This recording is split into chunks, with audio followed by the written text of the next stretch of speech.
Amazing. How do you do it, Kakarot?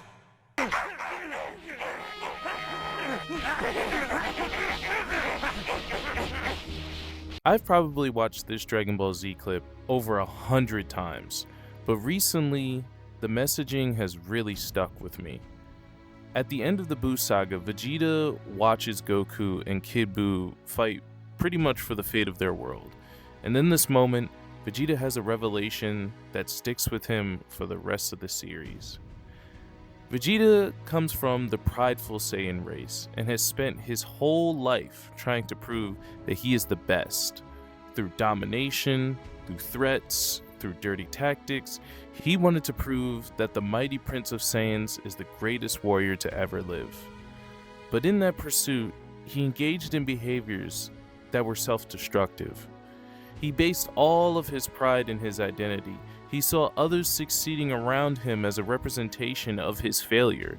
He saw his power as a status symbol. And once he learned of Goku's power, a little unknown Saiyan reject in his eyes, that Saiyan being somehow more powerful than him, he dedicated his entire life to surpassing him.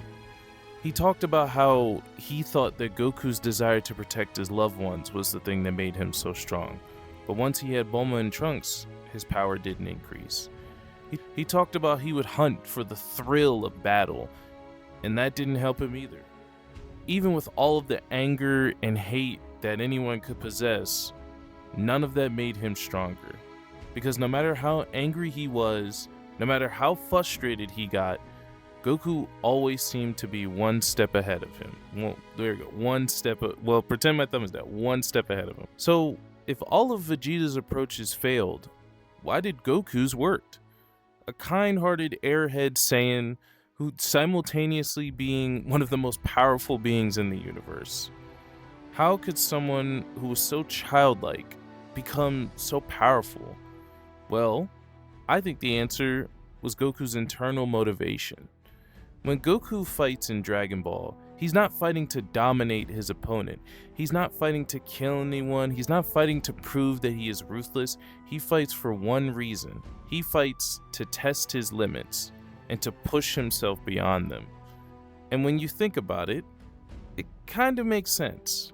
Goku has only killed when he has felt it is absolutely necessary. And I personally think that what is classified as necessary is debatable, because Frieza is a threat to them and all of their friends, and yet Frieza now is alive and walking around and apparently is now black. So yeah, that's no good. Goku does value how pivotal Frieza has been in his development as a warrior. I mean, if it wasn't for Frieza, Goku wouldn't have gone Super Saiyan.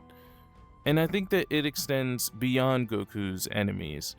It extends to his friends like Piccolo, Tien, Krillin, people who are objectively weaker than Goku by considerable margins, but he still finds value in sparring with them.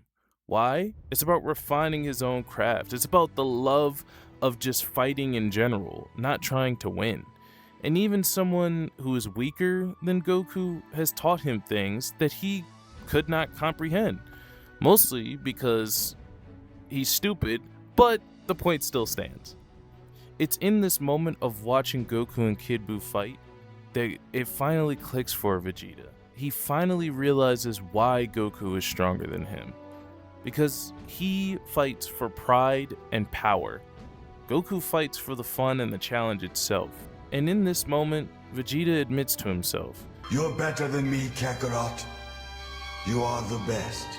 in admitting that Goku is stronger than him, does Vegeta just give up? Does he just go, oh, well, I guess Goku's stronger than me. I'm just gonna go and be sad and, cry into my billion-dollar entrepreneur wife. I'll cry into her arms. And no, he looks at this and still picks himself up, and he takes the lessons that Goku has taught him and he applies it to his own life. And so that leads me to you. There we go. Why should this matter to you? Well, Vegeta's realization can help you realize that striving for power and pride is not fulfilling. There's always someone who's going to be stronger than you. There's always going to be someone who's faster than you. There's always going to be someone who has more money. There is no reason to destroy yourself trying to trample over other people and be in this constant competition of proving that you're the best, because it's impossible to be the best. What is sustainable is that you should strive to be a better version of yourself because it's who you truly want to be. And I would even take it a step further.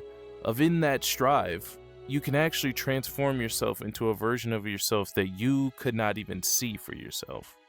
I feel like I said it yourself there a lot, but whatever. Along the path, you don't have to trample over others. You don't have to manipulate others. You don't have to cheat. You don't have to do any of these things. You want to know what your big mistake was, Black? What mistake? It's that stolen body! Every muscle, every cell! His body was built from a lifetime of intense battles! But you took it! It's all second-hand! You feel the power in those Saiyan cells, but you don't truly understand it! Because you didn't build it! And you'll never learn to think like that clown! Compete with yourself, not others. Competing with others can help you along the path. It can teach you things. It can make you better, because you should surround yourself with people who think differently than you, who can teach you things that you haven't ever thought about. But at the end of the day, you should never put so much worth in needing another person to succeed.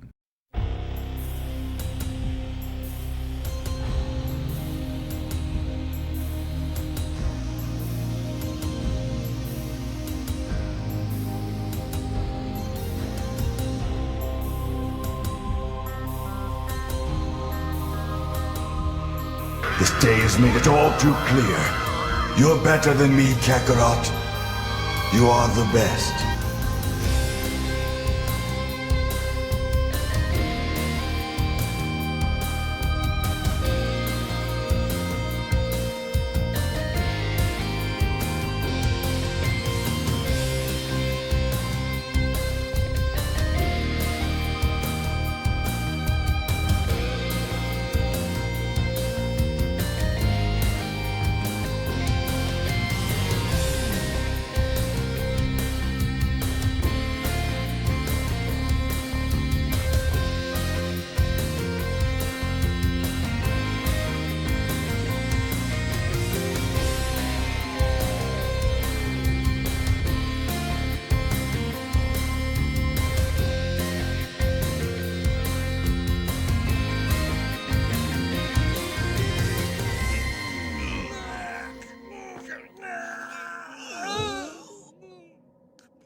He got me.